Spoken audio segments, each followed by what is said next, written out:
याद रखिए कि पाकिस्तान की जो आज हालत है इससे 200 गुना बदतरीन हालत वर्ल्ड वार 2 के बाद जर्मनी की थी। प्रोफेसर अरहट, जिन्होंने सोशल मार्केट इकोनॉमी का तस्वर पेश किया, अरहट 4 फरवरी 1897 में किंगडम ऑफ बवारिया जर्मनी में पैदा हुए।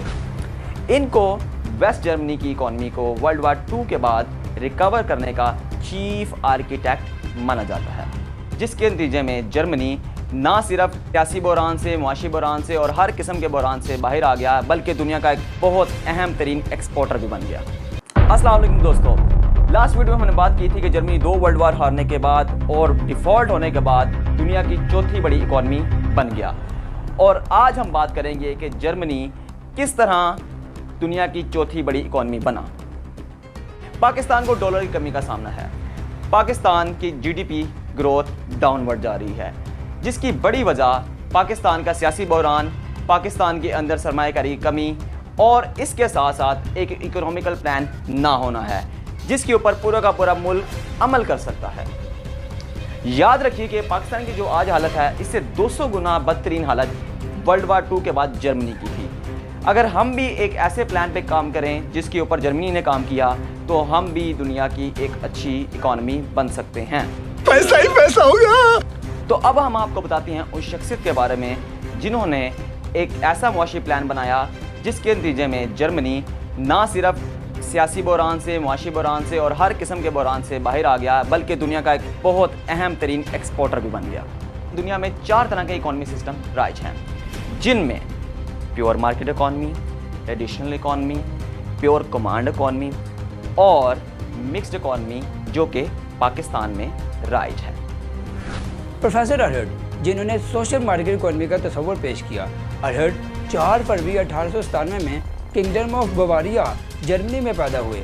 उन्होंने अपनी इब्तदाई तालीम रॉयल फर्स्ट स्कूल से हासिल की। फिर हायर स्टडीज़ के लिए उन्होंने फ्रैंकफर्ट यूनिवर्सिटी का इंतखाब किया, जहाँ से उन्होंने इकोनॉमिक्स और सोशोलॉजी में डॉक्टरेट की डिग्री हासिल की। कौन है ये लोग? कहाँ से आते हैं? इनको वेस्ट जर्मनी की इकॉनमी को वर्ल्ड वार 2 के बाद रिकवर करने का चीफ आर्किटेक्ट माना जाता है। वो 1949 से लेकर 1963 तक CDU यानी क्रिश्चियन डेमोक्रेटिक यूनियन की जानिब से फाइनेंस मिनिस्टर रहे। वो 1963 से लेकर 1966 तक वेस्ट जर्मनी के चांसलर रहे। अरहट वो वाहिद शख्सियत थे जिन्होंने हिटलर के दौर में हिटलर की पॉलिसियों की खुल्लम खुल्ला मुखालफत की, जो कि बिल्कुल दुरुस्त थी। सोशल मार्केट इकोनॉमी ये एक ऐसा इकोनॉमिकल ऑर्डर है जिसमें मार्केट को फ्रेमवर्क में लाना है, जिसके तमाम कारोबारी अफराद के साथ साथ खरीदारों को भी सोशल सिक्योरिटी, इक्विटी यानी मसावी माशरती हकूक़ दिए जाते हैं, जिसमें बहुत कम सतह पर पॉलिटिकल इंटरवेंशन होती, जिसको मार्केट के साथ साथ लाइन अप किया जाता है। तमाम कारोबारी अफराद को आज़ादी होती कि वो अपना कारोबार कर सकें, मगर यहाँ कानून और समाजी पॉलिसियों को मद्देनज़र रखना बहुत ज़रूरी था। हर शख्स को ये आज़ादी होती कि वो अपने पसंद का शोबा इख्तियार कर सकता था, मगर हुक्मरान उसकी निगरानी और सिक्योरिटी के जिम्मेदार होते थे। Now, how it works? किसी भी मार्केट के 2 अनासिर होते हैं, प्रोड्यूसर एंड कंज्यूमर, यानी डिमांड एंड सप्लाई। इसकी मिसाल एक सॉकर मैच जैसी है, जिसमें 2 टीम्स होती हैं और एक referee.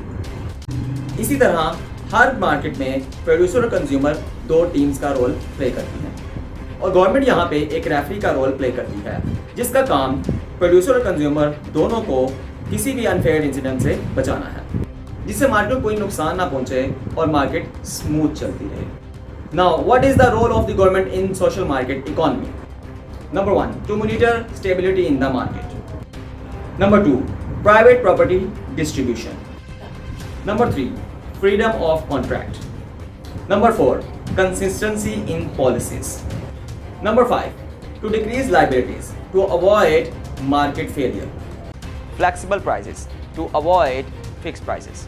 Number 7, creating framework with rules and regulations.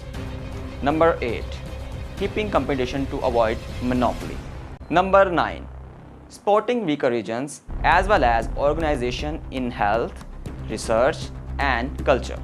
भाई मज़ा आया, और मैं ये जो मज़ा है हिंदुस्तान के हर व्यक्ति को देना। अब होता क्या है, प्रोड्यूसर या मैन्युफैक्चरर अपनी प्रोडक्ट प्रोड्यूस करते हैं और प्रोडक्ट्स कंज्यूमर इस्तेमाल करते हैं। उसकी मद में प्रोड्यूसर हुकूमत को सेल्स टैक्स देते हैं और हुकूमत सब्सिडीज फराहम करती है, जिसके नतीजे में प्रोड्यूसर्स अपनी मैन्युफैक्चरिंग बढ़ाते हैं और कंज्यूमर से अपना टर्नओवर वसूल करते हैं। और इसके साथ साथ हुकूमत प्रोड्यूसर को हर तरह से समाजी और माशरती सिक्योरिटी फराहम करती है और यहाँ पर प्रोड्यूसर्स के पास मौजूद तमाम लेबर्स का तहफ़्फ़ुज़ हुकूमत की जिम्मेदारी में शामिल होता था।